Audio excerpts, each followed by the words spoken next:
রাজশাহীর আজকে ওয়েদারটা খুব জোস গাইস। তো যার কারণে আজকে ঘুরতে ফিরতে বের হয়ে গেলাম। ঘটনা হচ্ছে যে ওয়েদারটা খুব জোস, তো যার কারণে বের হয়ে গেলাম। দেখতে পাচ্ছেন চারদিকের পরিবেশ, আসলে মনে হয় বৃষ্টি হবে, যার কারণে আবহাওয়া আজকে এরকম খুব সুন্দর দেখতে ওয়েদার। ওয়েদারের মধ্যে আমরা হাঁটতেছি এবং ঘুরতেছি এবং ভিউটি খুব সুন্দর লাগতেছে, যার কারণে আপনাদেরকে শেয়ার করার চেষ্টা করতেছি।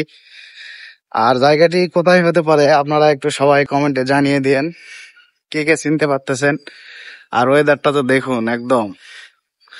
তো দেখা যাক আর বাকি কি ভিউ নিতে পারি আজকে রাজশাহীর। তো রাজশাহীর আসলে আজকে পরিবেশটি অনেক সুন্দর।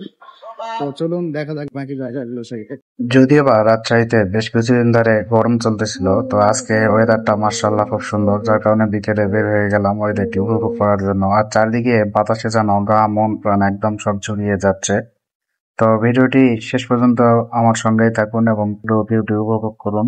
ওয়েদার দেখে মনে হচ্ছে যেন বৃষ্টি নামবে কিছুক্ষণের মধ্যে, কিন্তু জানি না, বাকিটা আল্লাহ ভরসা। চারদিকটা খুব সুন্দরভাবে উপভোগ করতেছিলাম।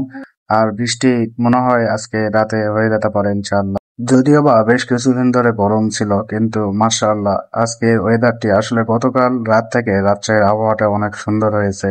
আর চারিদিকে বাতাস যেন মন প্রাণ চোখ সবকিছু জুড়িয়ে যাচ্ছে। আর প্রাকৃতিক হাওয়া, আল্লাহর সৃষ্টি করা হাওয়ার সঙ্গে তো কোনো এসি বাতাসের তুলনা নেই, যেটি সত্যিই খুব অসাধারণ। আসলে এটি আমি মুগ্ধ হয়ে যাচ্ছিলাম। আর প্রকৃতির হাওয়া যে এত শান্তি, তা হয়তো বা বের না হলে বুঝতামই না। তো আমরা একটু সিল্ক সিটিতে যাচ্ছি। আসলে রাজশাহী তো মানেই সিল্ক সিটি।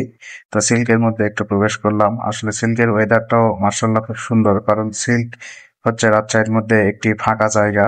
আসলে এখানে লোকজন কম থাকে, সবকিছু আপনার কাজকর্মের মধ্যে থাকে সবাই। আর এটি হচ্ছে সপুরা সিল্ক সিটির আবাসিক এলাকা। এখানে তৈরি হয় রেশমের তৈরি সব কাপড় চোপড়। তো আপনারা সবাই, আশা করছি আমার ভিডিও দেওয়া আছে পেজে, সেখানে আপনারা দেখে নেবেন। আর এর মধ্যে আমরা এখন রওনা দিয়ে দিচ্ছি আমচত্বরের দিকে। আসলে আমচত্বরে কখনো চা খাওয়া হয় নাই বসে থাকে। তো এটি হচ্ছে আমচত্বরের রাস্তা, নওগাঁ টু রাজশাহী বা রাজশাহী টু নওগাঁর হাইওয়ে। আপনারা হয়তো বা অনেকেই চিনতে পারবেন। তো এদিক দিয়ে মূলত আজকে আমরা যাচ্ছি আমচত্বরে। তো চলে আসলাম আমচত্বরে চা খেতে। এখানে দেখা যাচ্ছে একজন মুক্তিযোদ্ধা, আর এটি হচ্ছে চার স্টল। আর চার স্টলটি পরিদর্শন করে দেখতেছিলাম আর ভাবতেছিলাম, আসলে চা এর আগে খাইছিলাম একটা, আপনাদেরকে দেখাইছিলাম। তো আজকের চাটিও অনেক সুন্দর। সো ফাইনালি ঘুরতে ঘুরতে চলে আসলাম বাসার উদ্দেশ্যে। চারিদিকে আজান দিয়ে দিচ্ছে, শুনতে পারতেছেন। তো ওয়েদারটি ছেড়ে যেতে মন চাচ্ছে না, তবুও যেতে হবে, কিছু করার নাই। তো ভিডিওটি আজকে এই পর্যন্তই ছিল। সবাই ভালো থাকবেন, সুস্থ থাকবেন, দেখা হবে আপনাদের সামনে। তো ধন্যবাদ সবাইকে।